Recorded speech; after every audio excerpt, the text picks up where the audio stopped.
All right, Shalom. First and foremost, all praises and glories unto Yahweh Bashim, Yahweh Shai Bashim, Harakakodash. Double honors to the apostles and the elders of the great millstone. Greetings, salutations, and blessings unto your elect. Shalom unto you. All right, I'm here going to do a video from this article, something I hadn't touched on in a while. Basically just about pork, okay? Because, there's still a lot of jakes out there that just can't stop eating it. I think little baby or the baby, one of them said, I don't trust anybody that don't eat pork. As well as little Boosie threw the finger at the Most High because he said don't eat pork.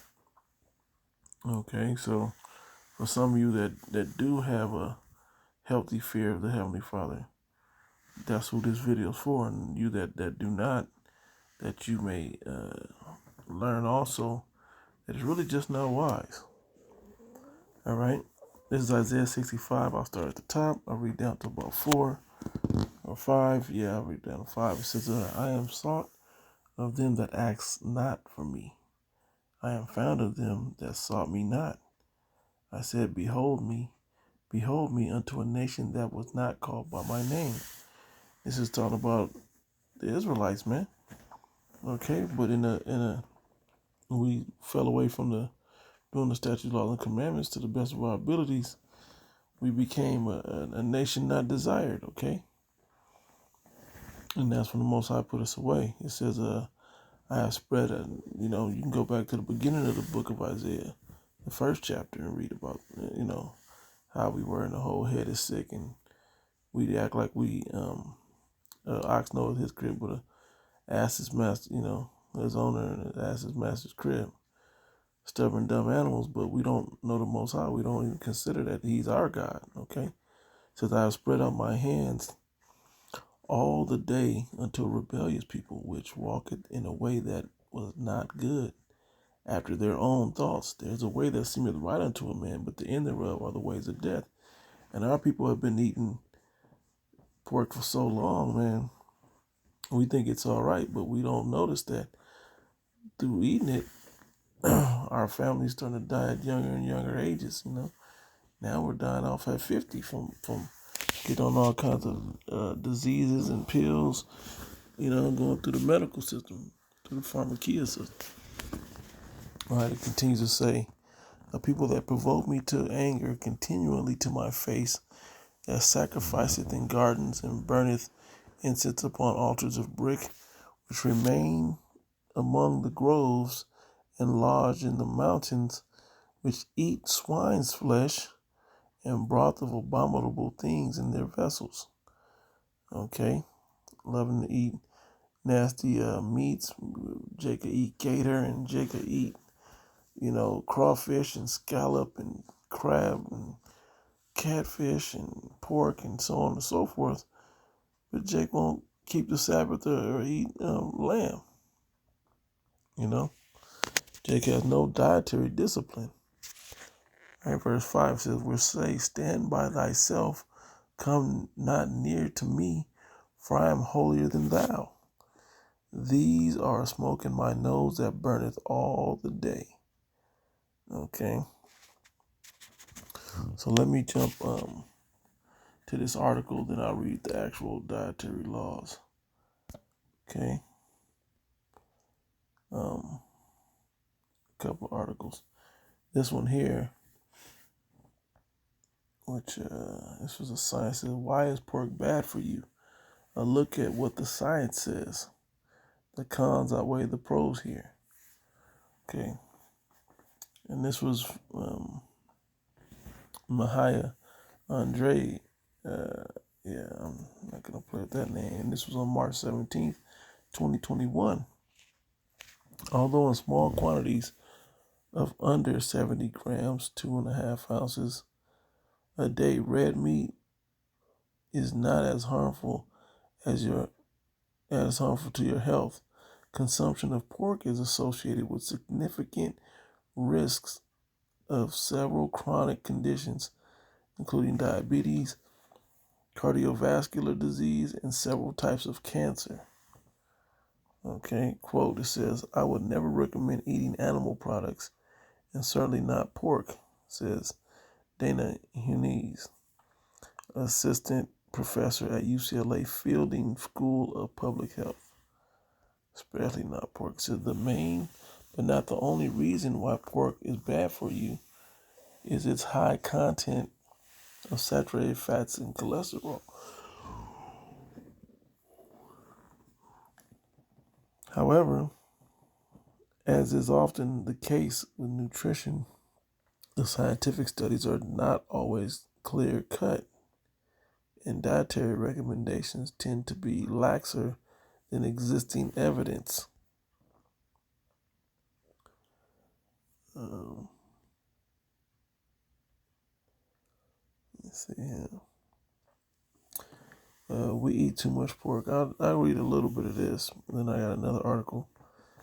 It says pigs were domesticated in Mesopotamia about 15,000 years ago. Funny.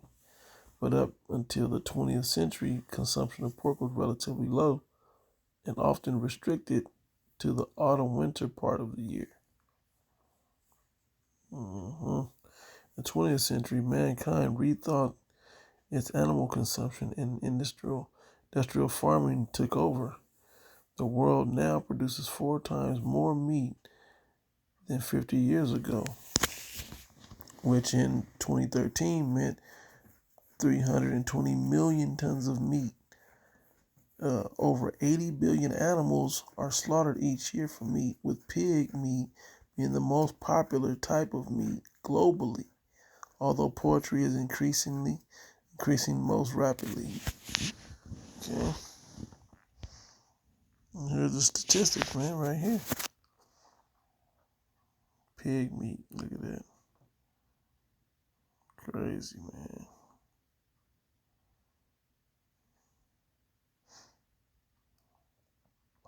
Okay. So the average Americans consume 124 kilograms of meat every year, and around 24 of those are pig. Wow. The food name of pigs is consumed in a number of ways, from sausages and bacon to fresh meat and lard. All things we shouldn't even be eating, man.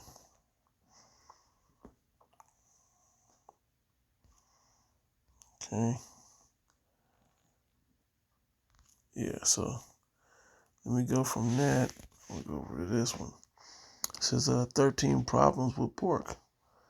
This was on the leverguns.com community forum. It says 13 problems with pork. It's an article somebody found on Facebook. There was another article that this came from, but I couldn't get it. I don't know. It kept sending me to something. So anyway, this one says 13 problems with pork. A pig is a real garbage gut. It will eat anything, including urine, excrement, dirt, decaying animal flesh, maggots, or decaying vegetables. They will even eat the cancerous growths off other pigs or animals. The meat and fat of a pig absorbs toxins like a sponge. Their meat can be 30 times more toxic than beef or venison. When eating beef or venison, it takes 8 to 9 hours to digest the meat. So what little toxins are in the meat are slowly put into our systems and can be filtered by the liver. But when pork is eaten, it only takes 4 hours to digest the meat. We thus get a much higher level of toxins within a shorter time. Unlike other mammals, a pig does not sweat or perspire. Perspiration is a means by which toxins are removed from the body. Since a pig does not sweat, the toxins remain within its body and in the meat. Pigs and swine are so poisonous that you can hardly kill them with what do you say that? Strychnine or other poisons. Wow. 6. Farmers will often pin up pigs within a rattlesnake's nest because the pigs will eat the snakes, but if bitten, they will not be harmed by the venom. Wow. And more poisonous than a snake. When a pig is butchered, worms and insects take to its flesh sooner and faster than to other animals' flesh. In a few days, the swine's flesh is full of worms. Swine and pigs have over a dozen parasites within them, such as tapeworms, flukes, worms, trichinae. Trichinae, I don't know what that is. There is no safe temperature at which pork can be cooked to ensure that all these parasites, their cysts, and eggs will be killed. Pig meat has twice as much fat as beef. A 3-ounce T-bone steak contains 8.5 grams of fat. A 3-ounce pork chop contains 18 grams of fat. A 3-ounce beef rib has 11.1 grams of fat. A 3-ounce pork spare rib has 23.2 grams of fat. Cows have a complex digestive system, having 4 stomachs.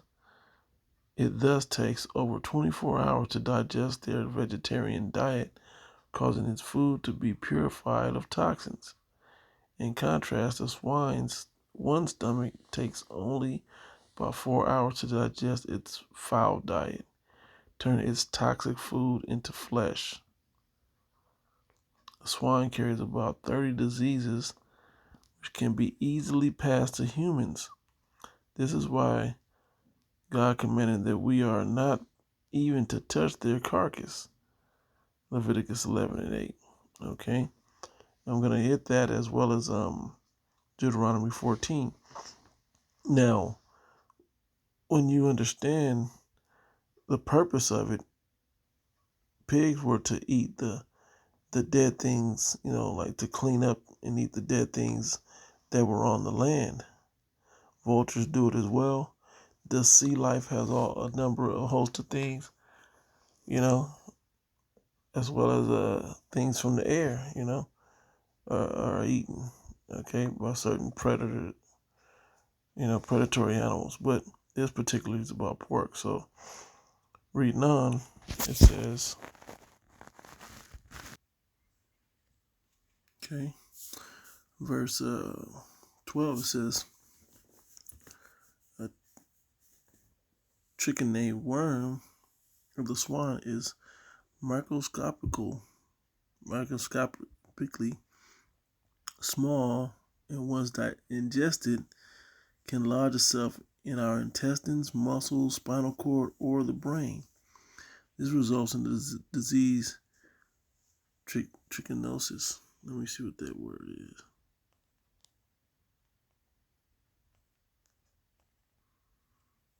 Okay. Trichinosis. I don't know how to pronounce that. It says people get trichinosis when they eat undercooked meat, such as pork, bear, walrus, or horse. Look, what we shouldn't be eating.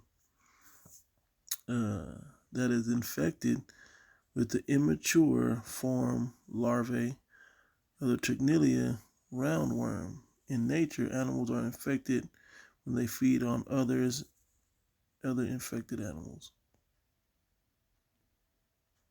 Wow. Gross. Showing what that is. That's gross, man. People shouldn't even be eating that madness, man. All right. It says, these symptoms are sometimes lacking, but when present, they are mistaken for other diseases such as typhoid, arthritis, rheumatism, gastritis, MS, meningitis, gallbladder trouble, or acute alcoholism. Wow. The pig is so poisonous and filthy that nature had to prepare him in a sewer line or canal running down each leg with an outlet in the bottom of the foot. Out of his hole oozes pus and filth his body cannot pass into his system fast enough. Some of this pus gets in the meat of the. Ooh, my God, that's gross.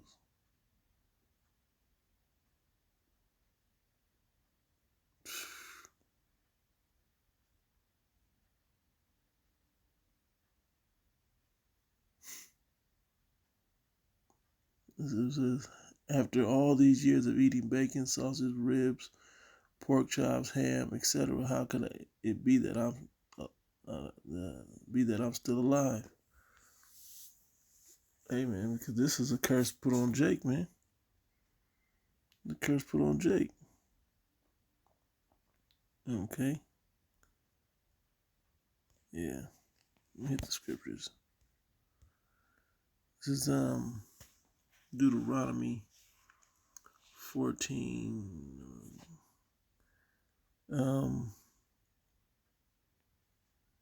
I start up at 6. It says, and every beast that parteth the hoof and cleaveth the cleft unto two claws, and cheweth the cud among the beasts that ye shall eat.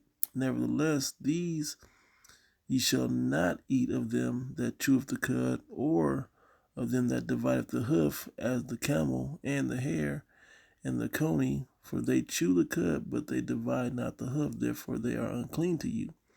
And the swine, because it divideth the hoof, and yet cheweth not the cud, it is unclean to you, because it eats all kinds of nasty shit, man. It eats anything. You shall not eat of their flesh, nor touch their dead carcass. Okay, let's go to Leviticus 11 on the same place. Yep. Verse 7, and the swine, though he divideth the hoof, and be cloven footed, yet he cheweth not the cud, he is unclean to you. Of their flesh shall ye not eat, and their carcass shall ye not touch. They are unclean to you. Okay, they have their own purpose of the earth, man. So the unclean animals have their own purposes in the earth, man. You know, but people, particularly the heathen, they'll just eat the shit anyway, man. You know, and don't feel the same side effects. Well, the Most High gave us the wisdom to not eat this, man. Okay? But what our slave masters do, our oppressors do. During the time of the Maccabees, and they were forcing it upon us. Okay? Meats offered unto idols. You know, even some of the clean meats, man, offered unto idols, man, we shouldn't have been eating. You know, because it was in a name of a deity or something. You know, and even in Daniel, the first chapter, it showed when they talk about the king's meat, it was just a large amount of meat. But who's to say that there wasn't pork in that? But they didn't want to eat it. Daniel and them didn't want to eat it. So, and their skin was fairer and much better. Okay, so I'm gonna close it there. Just going over some of these basics, like eating pork, man. We talk about, you know, the obedience and the faith of keeping the laws of the Most High and establishing it. You know, works without faith without works is dead and all of that. But there's even scientific information showing you that this meat causes all a host of different ailments and cancers and diseases, you know, that are bad for you. So the Most High put that with these unclean meats and abominable meats, particularly this time, pork. So Lord willing, this was edifying. I want to give all praises and glories unto Yahweh Bashim Yahushai Bashim Harakak Wadash. Double honors to the apostles and the elders of the great millstone, and greetings, salutations, and blessings unto your elect. Shalom.